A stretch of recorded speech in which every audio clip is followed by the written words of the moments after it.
Hey everybody, we're live. It's Always Bookin Comedy. A little bit of a late start today, but it's okay. It's Monday. It's awesome. We're here with Joshua Katzi. How you doing, Josh? I'm good, man. How are you? Thank you so much for having me. Yeah, man. You look good, sound good. Everything's great. Thank you. Let's jump right in. This guy, he's been on Wheel of Fortune, everybody. How about that? Pretty crazy. Maybe we'll get into that a little bit. Great stand-up comedian, runs some shows out in the Bay Area from San Francisco, California. Let's start with how did you get into comedy, Josh? How long ago? Um, What so was the I story? did I did my first open mic like maybe a month before COVID started. Pretty sure I blacked out on stage. Then COVID happened. Obviously didn't do it for like a year. And then once people were allowed to kind of go outside and do like the outdoor parklet stuff, that's when I started. So depending on how you look at it, either like 4 years or 2 to 3 years. I don't know math.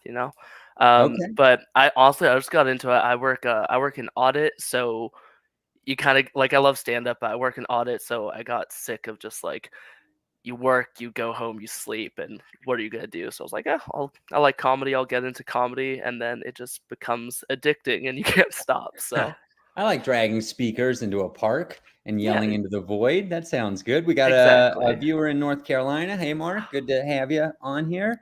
All right, tell me about an early booking win for you. Something you were real stoked when it came your way. Something that you were offered.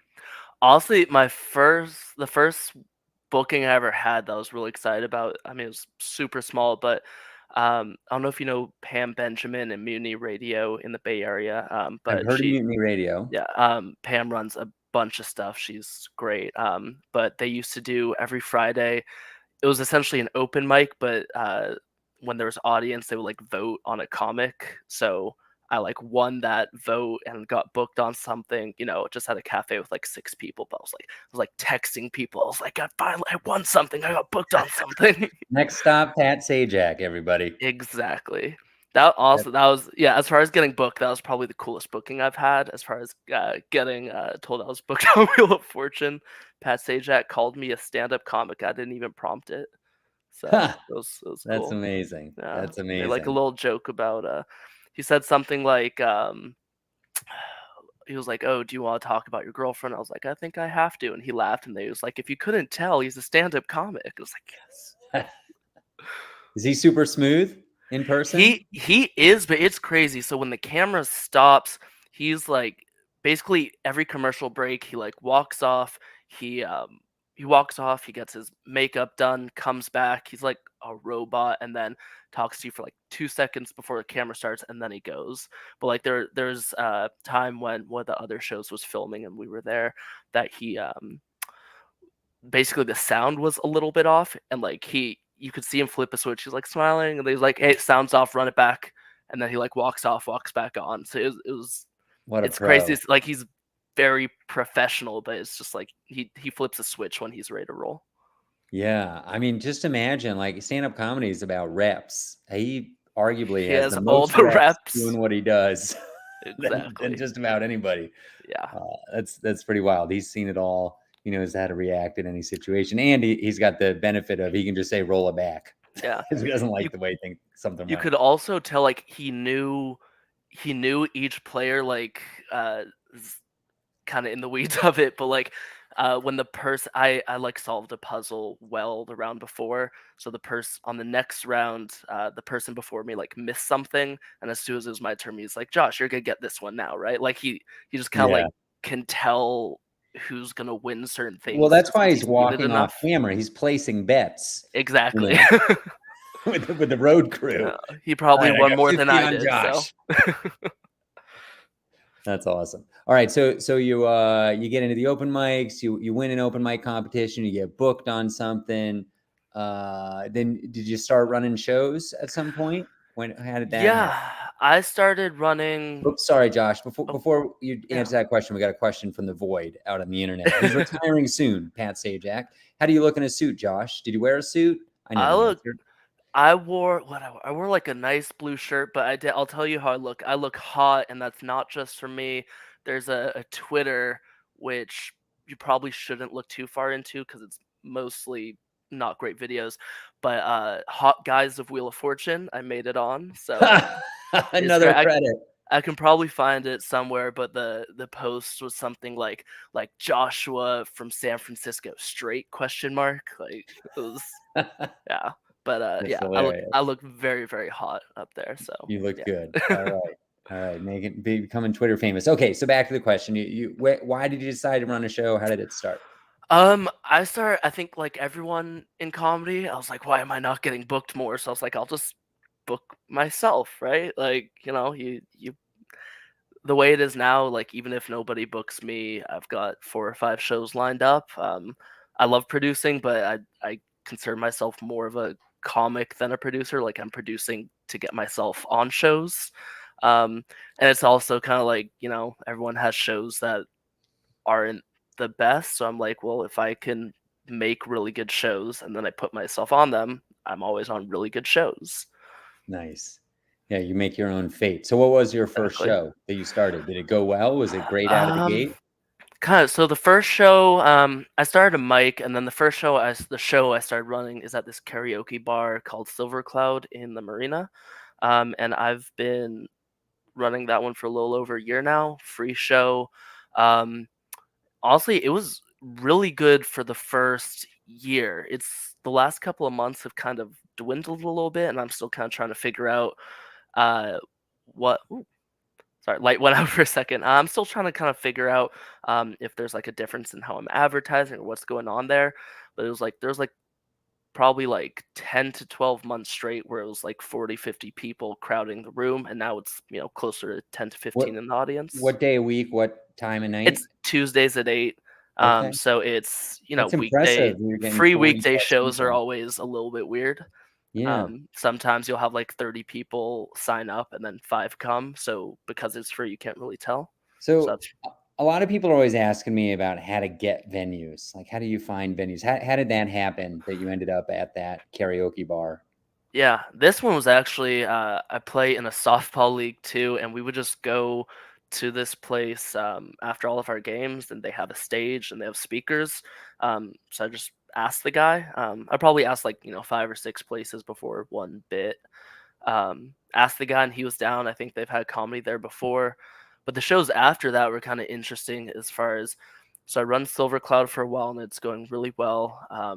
I post like on all the like Facebook and Reddit and all the free stuff I can for advertising. To try Another and draw an place, audience. exactly. Um, Someone who owns another bar came to that show from a Reddit posting that we had and asked us to run it. So that's the ticketed show that we're running now at this place, Stokey's Club Modern in Nob Hill. And then while I was flyering for that show, another bar owner saw me, asked me what I was up to, and asked me if I wanted to start a show there. So it's kind of I've only really had to like book one spot, and the rest have kind of seen how our work Nice. Your has gone. And reputational growth. You're yeah, so hustling out there and people are seeing it. Good work. it's Good been work. nice. Thanks. So any surprises when you started your first show at that karaoke bar? Um, Surprises, kind of like it went really well, a lot faster than I thought it would, which I don't. I mean, it's a good surprise. But it took maybe after like the first show, we were getting like 30, 40 people, and I was like, why is this going well? I'm not sure. I'm not even like doing that much. So that was nice. Maybe less surprises, but the things that I've kind of been learning a lot more is like before I started producing shows, I would hit someone up for a spot and then they wouldn't get back to me. And I was like, oh, they must hate me. Why aren't they getting back to me? This is the worst.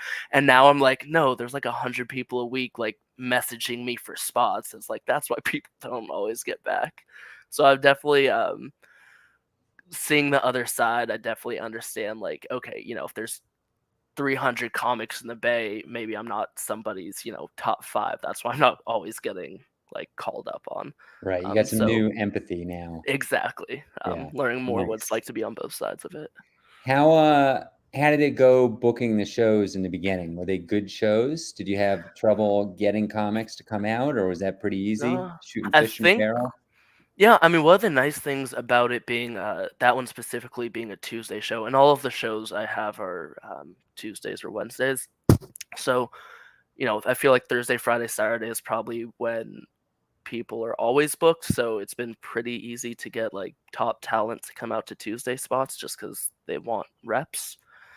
So that's been nice. I've only had a handful of times when people have been, last second ditching or stuff like that. For the most part, it's one of the better shows on a early weeknight. Yeah. And are you hosting these shows? At the beginning for Silver Cloud, I was hosting, or myself and you met Brett Harper Jennings, who's my co-producer, and she's another really great comic. But at the beginning, we were alternating hosting. Now for the Silver Cloud show, we have other folks host for us, but for the ticketed shows, we host just to play it a little closer to the vest. Yeah. I feel like And if people are paying money to be there, you want to make sure it started off right. yeah. Do you, when you have somebody like pinch hit as a host, are you doing a spot? Are you like middling in the show or Yeah, are you just, okay, yeah, nice. middling. I don't have the ego yet to make myself a headliner on my own show, but Yeah, of for course. like the we just started a booked mic, so I'm headlining that. But just Okay, most like selfishly making a show so I can get like a 20-minute headliner spot, but really just to work out material for everybody. nice. Do you, any tips on hosting? Anything you've learned as a host doing all these shows? Taking a breath, I think, has been the thing I'm trying to learn. And again, I'm 2-3 years in comedy. It's not like this is how you can be a great host. But the things that I've been working on a lot, at least, is trying to start off maybe not full on pandering, but a little bit pandering, like getting people into it and getting people a little bit of crowd work. Something that I definitely did or used to do a lot more is just like straight into material, and I feel it kind of makes the whole thing feel kind of fake. So Yeah. just getting into it, maybe not necessarily needing a laugh every 10, 15 seconds when you start, but just like talking to people, see where it goes, and then you can kind of get into the comedy. But if you just start off and like I was just at the airport, they're like, okay, it doesn't really connect as much. Yes, yes. I bet it helps too when you book the hosts and then you watch somebody else host your own show. You're probably like, ah, I wouldn't have done it that way. Yeah, no, sometimes like I don't know, someone starts on a maybe more edgy topic. I'm just like, Yeah, maybe don't do that. right. That's wild. All right, let's talk about paid shows. So, do you have shows where people are paying hard-earned money? Yeah, so we have one monthly page show. I had you and you did fantastically on one of our kind of Was it that yeah, we the do the Jewish the one? Jewish comedy show that you That somehow was found your great. way I onto. love No, that thing. that was good. We're actually It was so hot yeah. though. If you could have turned on the air conditioning outside, that would have been Yeah, terrific. especially it was a Jewish show, so there were like 70, like 60-plus-year-old Jews like complaining to us like that we didn't have misters. But we're running another one of those on the 12th, doing a Hanukkah show. Oh, Um, fun. so one monthly Outdoors? show. No, at Silver Cloud actually. Oh, okay. Yeah. But it's back to the question on like paid shows. Mhm. I so for Silver Cloud, we've kind of made it more. We're booking like obviously good comics, but more like friends and people who we want to get on. For the ticketed shows, it's more like I'm gonna find the very best of the comics that I can. Because yeah, if it's people are paying their harder money, I want to be the worst person on the show, right? Like Yeah. everyone there should be better than I am. I should look really bad by comparison. Because it's one of the nice things I guess about producing is like one, obviously, I want to do well as a comic and do well for my show, but two, you can almost take pride in like when you book a bunch of people and they do really well, you're like, yeah, that was me.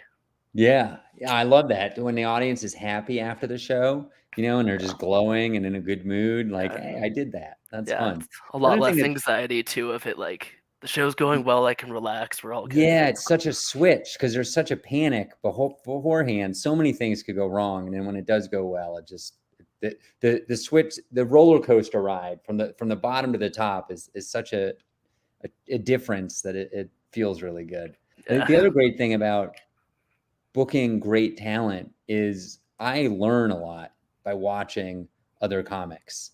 Uh, definitely. and you get a front row seat to some of the Yeah. best working comedians that are I out there. think It's that's really fun. we have a little website that we put together, but when we did I think the about me literally just says like this whole thing is just a scam for us to watch stand up comedy for free. Like it's part of it is yeah, I want to get myself good shows, but another part of it is like yeah, I could pay $30 and go see these guys at the Punchline or Cobb's, or they could go do 20 minutes on one of my shows and I could watch them Yeah, for free.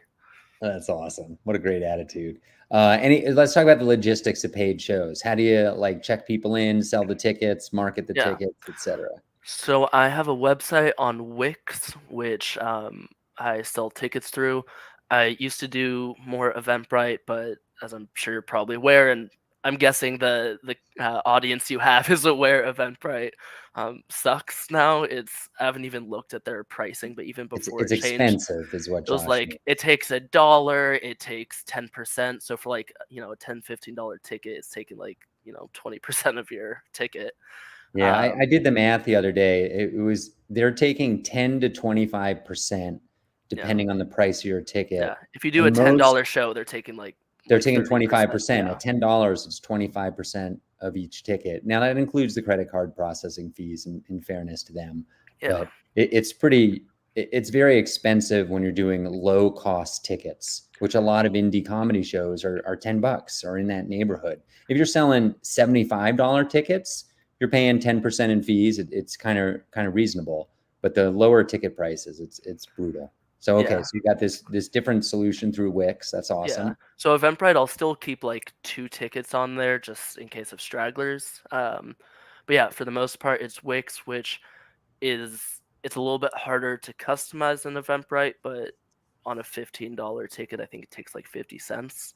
So it's worth it. And plus, I have the website and um, the analytics that come through it as far as seeing like um, customer behavior and where traffic is coming from, which I think Eventbrite has some of, but it's just I found it's better having your own site on that. Yeah. Plus, having advertising go to your site as opposed to paying for advertising to go to Eventbrite.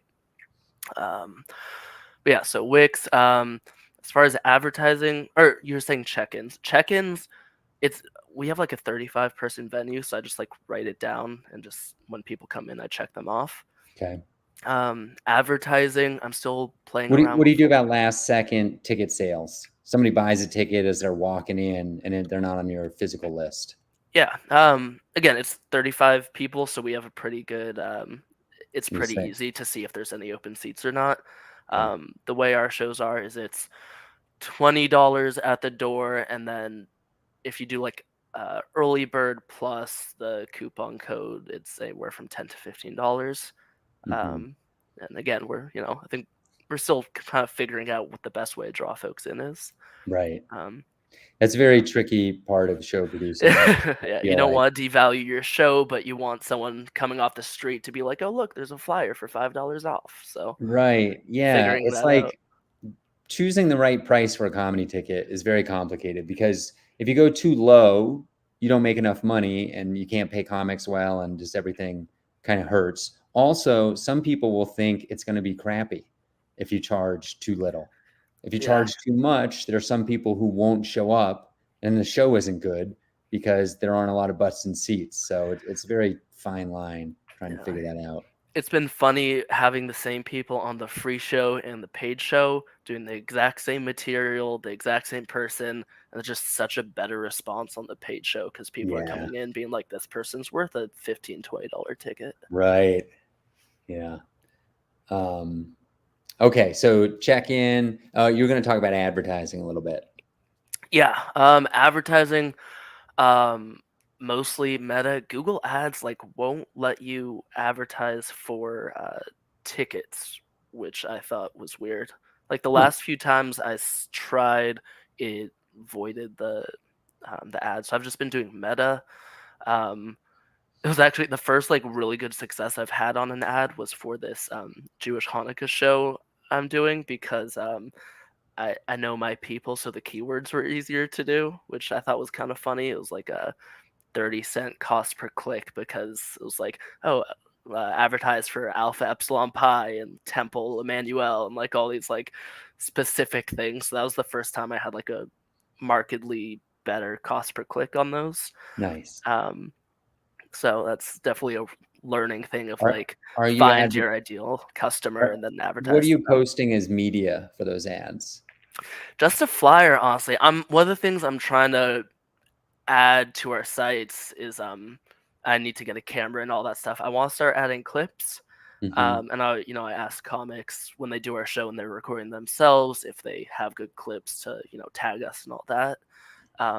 That's something that honestly I haven't done yet, but is something I really want to start. Yeah, I find in the meta ads, which are like Facebook, Instagram, Messenger, when I use a video clip, the cost per click is way lower than a static image every That's time. good to know. Okay, Yeah. I I'll mean, I'll do it's a that. lot of work to set up the videos, like get them in the right format, and I want to put some advertising for the show and let people know, when and where it is. But Do you do more like comic clips, or is it more like a montage with like yeah, overall I'll do music? like a stand-up clip. I'll find Okay, something that's maybe 15 to a minute, 15 seconds to like 90 seconds, which this process probably takes me an hour. And I might be underdoing it. It might take me an hour and a half or 2 hours. So like I go out, try and find a clip. I want it to be mostly clean. Because if they swear, I bleep it out, and that's more work in the video yeah, editing and stuff. But also like I'm worried about Facebook rejecting the ad. And so I find the clip, then I rip it completely illegally.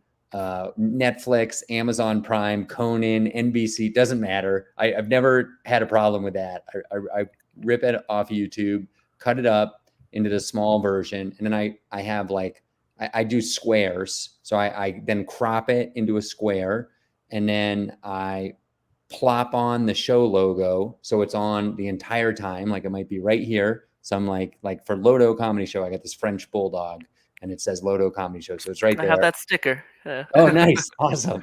And then at the bottom, it has the venue name and the date, the whole video, other than the beginning and the end, which is at the beginning, it shows this like flyer, basically. It's a square flyer that has a static picture of the comic, says comedy show, has, the venue, the date, kind of basic information just for like it's like one frame. It's like probably like, I don't know, a 16th of a second or something like that, but it's just so like if somebody ever previews the video, It's a it shows like thumbnail. a pretty picture.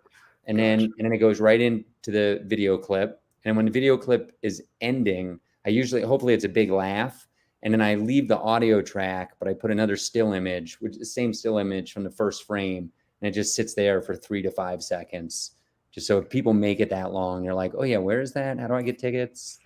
Gotcha. So Yeah. these are, you said this is like Netflix, so this isn't like clips of your show. It's just like, here's my comedy show, here's Correct. a Because comedy clip. I won't usually have, I mean, now that I've been running shows for 4 years, it does happen and I rebook comedians and that I Okay. have video of, but I'm not gonna like dig around and find that video. And Yeah. and and usually these clips are almost always the headliner, and I very rarely have a repeat headliner. And Gotcha. besides, I don't.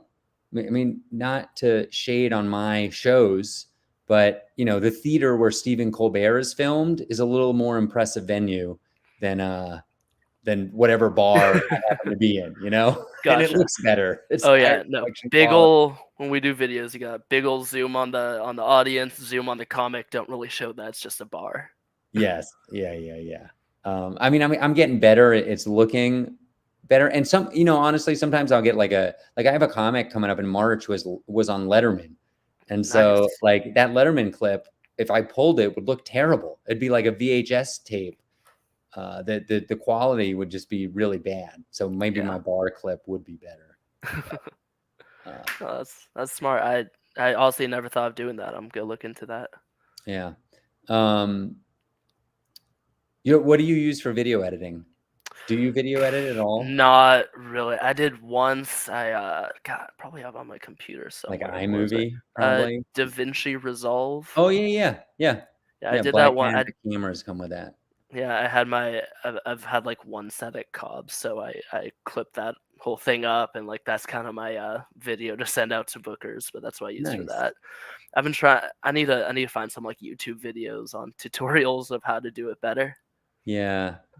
I'm thinking about switching from Final Cut Pro, which is Apple's, iMovie Plus, and it has a fixed price. It's like $200 or $300 you pay at once, versus Adobe Premiere, which seems to be more popular amongst comedians, but you got to pay every single month. It like Yeah, never ends. Every single month you got to pay. I don't know what it is, $15 or $30, and yeah. but I'm thinking about switching over.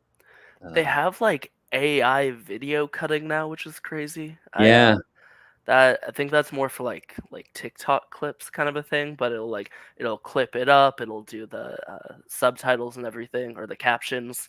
yeah. It's I've seen some demos that crazy. were not super impressive. To Yeah. date, the humans are better than the robots, but Today it I probably won't saw take very long.